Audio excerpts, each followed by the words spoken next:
it goes back to that deep interlying trauma that we have as a group of people where we don't even trust each other, right? And that's part of the plan. Have you ever heard of the Willie Lynch slave letter?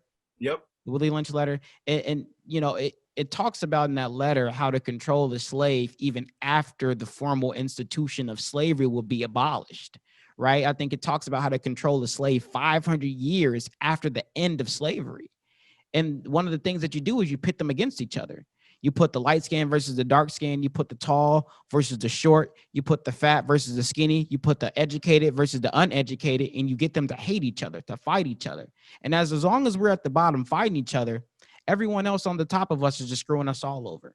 And that's Right. regardless of race. As long as we're at the bottom fighting each other, the people who actually control everything are going to always have the power. And we're never even going to realize that we're fighting amongst each other over crumbs and they have a whole pie. And they're the ones that sprinkling the crumbs down on us at the table and watching us fight over it. And until Black people specifically, because I can't speak on behalf of any other group of people. I can speak on Right. behalf of Black people, though. And from my perspective, Black people, we need to realize that there's no longer an excuse for us not to succeed.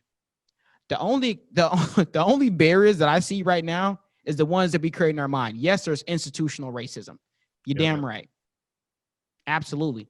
Yes, there's racism that's still out there that exists. Yes, there's income inequality. Yes, we have we're one of the most disenfranchised groups of people. But we still can come together, use the limited resources that we do have, and build each other up. There's no one else stopping us from doing that. Nope. And you see immigrants come over here, and your family was immigrated from Liberia here to this country. There's different immigrant groups that come to America, and they have that sense of community, that sense of collectivism, and they pull the limited resources that they have together, and they build on top of that. Specifically, the Hmong community. They came right here in St. Paul, and they own doctor offices. They have their own law firms. They have politicians that they've been able to pour money into. So now they have some legislative control, and policymaking control. They have businesses. They have Hmong associations and Hmong business associations. They have all these things, right? And they came over to this country with a little bit of nothing. The government did give them some assistance, but they used those limited resources that they had and they pulled it together. Why can't Black people do that? Right.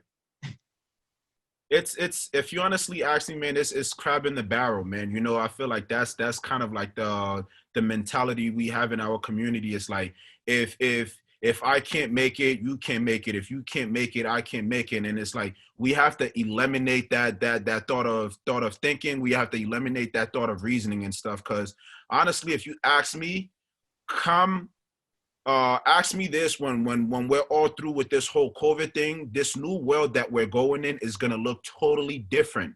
It's going to be totally different. So if you still have that crab in the barrel mentality, you're not going to flourish. You're going to get left behind and stuff. And we have to start letting our community know. We have to start informing them. We have to start pushing them and stuff like that mentality. That mentality is not going to take us anywhere. And like I said, this platform that I'm creating in Konduct Coach Learning, it can really, really bring true reform to our community. Coding specifically, there's so much tech companies nowadays that will pay you hundreds of thousands of dollars, if not $80,000, $70,000, $60,000, just coming in, knowing the skill, acquiring the knowledge and stuff. You know, it can do so much good to our community, but it's like if we don't have the knowledge, or if we don't have the knowledge, or if it's not in our community, we're going to continue to be disenfranchised and stuff. So that crab in the barrel mentality, we got to get rid of that mentality and honestly start pushing and pressing forward for a betterment in our community. And if you have me as a friend on Facebook, I love that you use that analogy, the crabs in the bucket. If you have me as a friend on Facebook, which I think you do, my cover photo actually is the crabs, a picture of crabs in a bucket, and the faces are Black people, and they're pulling each other down. And I had that up there for years, and I won't take it down because I think that's the biggest problem that we have in the Black community is that we do not seriously support one another. We don't. And there is no community. And I say this all the time on the ADOS podcast, and I'll say it again. I'll say we just have a lot of Black people that live in an area together. That's not a community. That's not a community. That just means if all black people just lived in the area together and they don't help each other with businesses, they don't help educate each other's children, they don't help keep each other safe, they don't try to reduce gun violence together, that's not a community. That's Nope. people that just live in the same zip code. Period. With the positive trajectory of the tech industry, how important do you think it is for people to at least have a baseline knowledge of how to code or create their own website? It's I'm not, very I'm important. not saying all the extensive knowledge and, how to actually code in various different languages, but how important is it to just have a baseline understanding of how to create and design your own websites? It's very important. I'll say it's important in two ways. It's important. It's important from an employee standpoint, and it's important from a employer standpoint. So if you want to become an employee in this new world after COVID that we're going into, every job description or every job that's going to be out there on the market, if not some jobs, is going to require to have some sort of a technical background or something like that.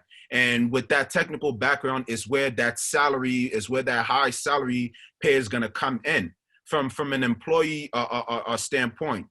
No, from an employer standpoint is what they're going to require. And then from an employee, I might be mixing it up and stuff, but if you want to become your own boss and stuff, you having that basic knowledge and stuff like that will help you, start making money. If you're the type of person that don't want to work for anybody, you like to do your own thing, you like to wake up the time you wake up, you like to set your schedule, having the basics, just learning the basics of JavaScript, of HTML, that will help you to start building sites and just become your own boss and stuff, just building websites for people straight off the bat. And I understand what you're saying. Honestly, I think it is a good skill set to have, even if you don't have that in-depth knowledge, right? If you at least know how to help with solving some technical issues, if a website is experiencing some technical difficulties, you can be an asset to the company now, right? If you just know how to navigate various platforms that are going to be utilized to educate, to train, and to conduct business moving forward, even after COVID-19 subsides, then you're going to be an asset to a company. And if you want to start your own businesses, actually helping people start their own websites or build online platforms, that can be extremely lucrative as everyone transitions from in-person to online. And I say this all the time, we're never going to go back to normal. Get that out of your mind, okay? Just these face masks, by the way, the new normal. Don't complain, activate. Shout out Leslie Resman from the NAACP, community activist, now entrepreneur, business owner. Shout out Leslie Resman. Don't complain, activate. But these face masks are never going to go away. They're always going to be part of our society. You want to know why? Because coronavirus is. COVID-19 is not going to go away. People get confused about vaccine and a cure. A vaccine is something you take. It introduces your body to the virus or the strand, and you build up antibodies. So if you do catch it, you're less likely to die from it or be seriously impacted, right? It still doesn't shield you from ever catching it. You can still take the vaccine and still get the flu. Right. It's the same thing. You're less likely to probably die from the flu or to have it for 2 weeks. You're going to recover a lot faster because your body recognizes that virus and it fights it immediately, right? A cure could potentially get rid of COVID-19 so it's no longer a part of our society, right? That's not the same thing. They're two different things. So with that being said, we need to get used to a hybrid system, if not completely online. We need to get used to the face mask, and we're going to have to get used to conducting business a new way. We cannot conduct business as usual. It's not going to work. The restaurant industry is suffering significantly. We've lost thousands of jobs right here within Ramsey County and in Hennepin County, the state of Minnesota. A lot of other places have lost retail jobs. Retail shops are closing up by the thousands. Hospitality by the thousands. These sectors are closing. Now, food, you can switch everything online. Retail, everything online. who's gonna build those websites? And I'll even jump in and kind of add on to what you're saying. It's like the retail industry is suffering. We're seeing a lot of demands and shift going online and stuff. So imagine just knowing the basics, functionalities of how to build and operate a site. You can be the next founder of Instacart. You can be the next founder of DoorDash. You can be the next founder of Uber. You know, you can be the next founder of Airbnb. This is a huge time and stuff to open your mind. This is a huge time to be innovative. Okay, how is this industry suffering? You know, what is the problems? How can I provide the necessary solutions? Just imagine what you just understanding the simple aspects of how to build and how to and how to keep a site functioning online and stuff. You can be the next tech founder yourself. There's so many problems that need to be solved, and there's so many creative and innovative solutions and business models you as yourself can come up with to tackle these problems that we're facing right now in this COVID era. So like, take this right now as an opportunity and as a chance to really sit down and think like, man, how can I help bring true reform to the, to the retail industry? How can I help bring true reform to the restaurant industry?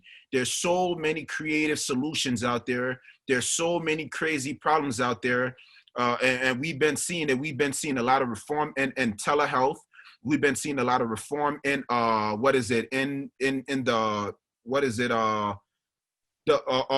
the taxi industry. Uber came, Lyft came. Yep. There's so many problems out there, and you sitting and watching this and stuff, you can provide those solutions and stuff, man. Just think.